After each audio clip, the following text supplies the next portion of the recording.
بسم اللہ الرحمن الرحیم ایاک نعبد و ایاک نستعین. اللہ تیری عبادت کرتے ہیں اور صرف تیرے سے مدد مانگتے ہیں. میرے پاکستانیوں، آج میں نے آپ سے بڑی اہم بات کرنی ہے اپنے ملک کے مستقبل کے لیے، اور میں نے یہ فیصلہ کیا کہ یہ میں لائیو کروں گا. یہ ریکارڈڈ نہیں ہے، یہ آپ کے پاس لائیو جائے گی بات. اور اس کی وجہ یہ ہے کہ پاکستان ایک اس انگریزی میں کہتے ہیں ڈیفائننگ مومنٹ پہ ہے، ایک فیصلہ کن وقت پہ ہے کہ ہم نے دو راستے ہمارے سامنے ہیں، ہم نے کون سا راستہ لینا ہے. لیکن میں چاہتا ہوں کہ اس سے پہلے یہ میں جو اپنی آپ سے دل کی آج باتیں کروں گا، اس سے پہلے میں صرف اپنی قوم کو بتانا چاہتا ہوں کہ میری طرح کا آدمی پالیٹکس میں آیا کیوں. کیونکہ آپ اگر پولیٹیشنز کی زندگی دیکھیں تو ان کو کسی کو بھی کوئی پالیٹکس سے پہلے نہیں جانتا تھا. ان کی کوئی بڑے کم ایسے لوگ ہیں جنہوں نے زندگی میں کوئی چیز اچیو بھی کیا ہو. قائد اعظم محمد علی جناح بہت بڑے پالیٹیشین تھے، لیکن انہوں نے وہ ایسے تھے کہ سارے ہندوستان کے اندر وہ سب سے بڑے وکیل سمجھے جاتے تھے. تو ایک وہ یعنی ان کی حیثیت تھی پالیٹکس میں آنے سے پہلے. لیکن آپ زیادہ تر لوگوں کو دیکھیں تو پالیٹکس میں تو سے پہلے کوئی ان کا نام بھی نہیں جانتا تھا. تو میں تو وہ ایک خوش قسمت انسان، اللہ کا خاص شکر ادا کرتا ہوں کہ مجھے تو اس سے سب کچھ، یعنی کوئی بھی شاید ہی کسی کو اتنی شہرت ملے، جتنا میری زندگی میں ضرورت تھی اتنا پیسہ میرے پاس تھا، سب کچھ تھا میرے پاس. یعنی آج بھی مجھے کوئی کسی چیز کی ضرورت نہیں ہے. اللہ مجھے سب کچھ دے بیٹھا اور میں اس کا بڑا شکر گزار ہوں. دیکھیں، میں پاکستان کی پہلی جنریشن تھا. ہم وہ جنریشن تھے جو پہلے آزاد پاکستان میں پیدا ہوئے تھے. پاکستان میرے سے صرف 5 سال بڑا ہے. تو میرے ماں باپ جو تھے، میں بار بار لوگوں کو بتاتا ہوں، وہ ایک غلامی کے دور میں پیدا ہوئے تھے، وہ انگریز کے دور میں پیدا ہوئے تھے. اور میں جب تک بڑا ہوتا رہا، کیونکہ انہوں نے پاکستان موومنٹ میں شرکت کی تھی، وہ مجھے ہمیشہ یہ احساس دلواتے تھے کہ تم بڑے خوش قسمت ہو، آزاد ملک میں پیدا ہوئے ہو. تمہیں نہیں پتا کہ جو بھی آپ کر لیں غلامی کیا ہوتی ہے، کیونکہ ایک سطح سے اوپر آپ جا ہی نہیں سکتے، کیونکہ اس کے اوپر آپ کے حکمران بیٹھے ہوئے تھے. تو ایک بڑا جو بھی خوددار لوگ تھے ان کو بڑا برا لگتا تھا یہ جو انگریز کی غلامی تھی. تو ہم بڑے ہوئے، میرے بہنیں اور میں، ہمیں یاد ہے کہ بچپن سے یہ بتایا گیا. تو جو یہ خودداری ہے نا، یہ ایک آزاد قوم کی نشانی ہوتی ہے. اور جب میں نے پالیٹکس شروع کیا، میں آپ کو بتاؤں پالیٹکس میں کیوں آیا تھا. میں اس لیے آیا کہ میں ایک تو پالیٹکس کا اسٹوڈنٹ تھا. یونیورسٹیز میں نے پالیٹکس پڑھی ہوئی تھی، پاکستان کی اور دنیا کی پالیٹکس کے اوپر مجھے پتا تھا، تاریخ کا پتا تھا. میں اس نتیجے پہ آیا کہ ہمارا ملک کبھی بھی وہ ملک بن نہیں سکتا جو خواب تھی علامہ اقبال کی، اور جو قائد اعظم جیسا لیڈر، یعنی جس طرح انہوں نے جدوجہد کی اس خواب کے لیے کہ پتا تھا کہ انہوں نے زندہ نہیں زیادہ دیر رہنا. اور اگر آپ ان کی تاریخ پڑھیں کہ جس طرح انہوں نے کیس لڑا پاکستان کا بیماری کی حالات میں، تو یہ ہماری یہ فاؤنڈنگ فادرز تھے. تو جو پاکستان کا مقصد تھا وہ تو ایک بڑا عظیم مقصد تھا کہ ہم نے ایک اسلامی فلاحی ریاست بننا تھا. یہ ہماری قرارداد پاکستان میں یہ لکھا ہوا ہے ہمارے فاؤنڈنگ فادرز کا کہ ہم نے ایک، جب ہم کہتے ہیں اسلامی فلاحی ریاست تو یہ سیدھا چلا جاتا ہے مدینہ کی ریاست پہ، کیونکہ ہمیشہ مسلمان اس کو ماڈل سمجھتا ہے. اپنا جو سنہری دور اسلام کا ہے وہ مدینہ کی ریاست تھی. تو جب میں نے 25 سال پہلے پالیٹکس شروع کی تو میں نے اپنی جو ہمارے مینیفیسٹو تھے اس میں 3 چیزیں رکھی. انصاف، اور انصاف پھر میں کوالیفائی کر دوں، انصاف ہوتا یہ ہے کہ طاقتور اور کمزور کے لیے ایک قانون ہوتا ہے. اور جو نبی صلی اللہ علیہ وسلم نے کہا تھا کہ تمہارے سے پہلے بڑی قومیں تباہ ہوئیں، جدھر طاقتور چوری کرے تو اس کو سزا نہ ملے اور صرف کمزور چور، چھوٹا چور جیل میں جائے. انہوں نے کہا قومیں تباہ ہو جاتی ہیں. تو جس طرح حضرت علی رضی اللہ تعالیٰ نے کہا تھا کہ کفر کا نظام چل جائے گا لیکن ظلم اور انصافی کا نظام نہیں چل سکتا. تو یہ بیسس ہے ایک انصاف اور دوسرا انسانیت، رحم ہوتا ہے ایک اسلامی ریاست میں جو کہ مدینہ کی ریاست میں پہلی فلاحی ریاست بنائی گئی تھی، جو میں بار بار لوگوں کو کہتا ہوں۔ تو یہ میرے دو ایمز تھے، اور تیسرا تھا خودداری۔ ایک مسلمان قوم غلام قوم نہیں بن سکتی۔ جس قوم کا نعرہ تھا پاکستان کا مطلب کیا، لا الہ الا اللہ، لا الہ الا اللہ کا تو مطلب ہی ہے کہ سوائے اللہ کے آپ کسی کے سامنے نہیں جھکتے، وہ شرک ہے۔ سب سے بری چیز اللہ کو لگتی ہے کہ جب آپ کسی کو بھی اللہ کی جگہ پہ رکھتے ہیں، تو یہ غلامی جو ہوتی ہے، یہ جب آپ کسی کی بھی پیسے کی غلامی، خوف کی غلامی، یہ سب شرک ہے، کیونکہ لا الہ الا اللہ انسان کو آزاد کرتا ہے۔ یہ تین تھے میرے آج سے 25 سال پہلے، آپ دیکھیں کہ میں مینیفیسٹو میں یہ تین چیزیں لکھی تھی۔ مجھے لوگ کہتے ہیں عمران صاحب آپ اسلام کا نام استعمال کرتے ہیں۔ میں اگر میرے میں اللہ ایمان نہ ڈالتا، میں پالیٹکس میں کیوں آتا؟ جس آدمی کے پاس سب کچھ ہے، مجھے یہ بتائے وہ اپنی زندگی کے 22 سال خرچ کرے گا ایک سٹرگل میں، اور 14 سال تو تھوڑے سے لوگوں کے ساتھ تھا، 14 سال تو مذاق اڑتا تھا میرا، تو میں کیوں پالیٹکس میں اتنی دیر کوشش کی جس کے پاس سب کچھ تھا؟ مجھے اتنے لوگوں نے کہا کہ عمران صاحب آپ کو ضرورت کیا تھی پالیٹکس کی؟ میں یہ سچ آپ کو بتا رہا ہوں، بار بار مجھے لوگ کہتے ہیں آپ کو پالیٹکس میں آنے کی کیا ضرورت تھی؟ یعنی صرف آپ کو ضرورت ہی ہو تو آپ پالیٹکس میں آئیں، آپ کوئی نظریے کے لیے نہ آئیں، کوئی آپ کی بڑی ایمبیشن نہ ہو۔ ایک میں اپنے سارے جو، اور خاص طور پہ میں چاہتا ہوں میرے جو نوجوان ہیں وہ آج میرا بڑا غور سے سنے جو میں نے آپ سے بات کرنی ہے۔ دیکھیں، ایک مولانا رومی کی ایک سینگ ہے۔ مولانا رومی کہتے ہیں کہ جب اللہ نے آپ کو پر دیے ہیں تو آپ کیوں چونٹیوں کی طرح زمین پہ رینگ رہے ہیں؟ اس کا مطلب یہ ہے کہ اللہ نے ہمیں اشرف المخلوقات بنایا ہے، سب سے بڑی مخلوق، فرشتوں سے اوپر درجہ دیا ہمیں۔ فرشتوں کو کا انسان کے سامنے جھکو، اور شیطان کو اس لیے کرتا تھا، اس نے ان کا حکم نہیں مانا، اس میں تکبر تھا، اس نے کہا میں نہیں جھکتا۔ اللہ نے ہمیں پر دیے۔ مسئلہ ہمارا یہ ہے کہ ہم، کیونکہ ہمارے میں ایمان کی کمی ہوتی ہے، کیونکہ ہم اور خداؤں کی پوجا کرتے ہیں، جو سب سے بڑا جو شرک ہے وہ پیسے کی پوجا کرتے ہیں، خوف کی پوجا کی، جو وہ بڑی سپر پاور ہے، اور اگر ہم نے یہ نہ کیا تو ہم تباہ ہو جائیں گے۔ یہ خوف کا پوت ہے۔ ہم انسان چونٹیوں کی طرح رینگتا رہتا ہے۔ تو پاکستان، میں نے اس کی اونچ نیچ دیکھی ہے۔ ہم نے شروع میں، ہم چھوٹے تھے، ہمیں یاد ہے جب پاکستان ایک تیزی سے اوپر جا رہا تھا، ہماری مثالیں دی جاتی تھی۔ میں جب اسکول میں تھا پاکستان کی مثال دی جاتی تھی، یہ ساؤتھ کوریا پاکستان آیا تھا سیکھنے کے لیے کہ کیسے آگے بڑھا ہے۔ ملیشیا کے شہزادے میرے ساتھ اسکول میں پڑھتے تھے، یہاں سیکھنے آتے تھے۔ سارا مڈل ایسٹ سے لوگ یہاں پاکستان کی یونیورسٹیز میں آتے تھے، ہم اوپر جا رہے تھے، ہمارا ماڈل لوگ دیکھتے تھے، مثال دی جاتی تھی۔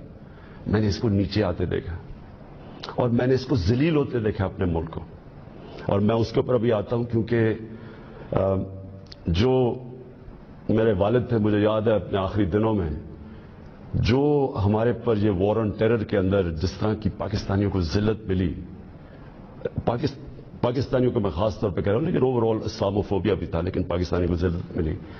تو میں جو آج آپ سے بات کرنا چاہتا ہوں کہ دیکھیں، اللہ نے جو ہمارے اندر اتنی صلاحیتیں دی ہیں اشرف اس کی عظیم مخلوق پہ، لیکن اسے کنڈیشن لگائی ہوئی ہے۔ اس نے کہا کہ تم نے اگر اوپر اڑنا ہے نا، جو اقبال نے اپنا شاہین کا کانسیپٹ دیا ہے کہ شاہین کیسے اقبال کا، وہ تب اوپر جاتا ہے جب وہ ریزسٹنس کے سامنے کھڑا ہوتا ہے، جب وہ مقابلہ کرتا ہے، جب وہ اپنے آپ کو مشکل وقت سے گزارتا ہے۔ ہم نماز میں صرف ایک ہی چیز مانگتے ہیں جب 5 وقت کی نماز پڑھتے ہیں کہ اللہ ان کے راستے پہ لگا جن کو نعمتیں بخشیں، راستے پہ چلے گئے۔ تو جو نعمتیں بخشیں، اور وہ نبی صلی اللہ علیہ وسلم اللہ کے حبیب تھے سب سے زیادہ، تو ان کو نعمتیں بخشیں، ان کا آسان راستہ نہیں تھا، لیکن ان کی عظمت کا راستہ تھا۔ میں اس لیے پاکستان کے اندر سیرت نبی اپنے بچوں کو پڑھانا چاہتا ہوں۔ کیوں نبی کی سیرت پڑھیں؟ کیونکہ وہ دنیا کی تاریخ میں سب سے عظیم انسان وہ تھے، تو ان کے راستے پہ اللہ کیوں ہمیں کہتا ہے چلو؟ کیونکہ وہ عظمت کا انسان کا راستہ ہے۔ ہم پکڑ لیتے ہیں دوسرا راستہ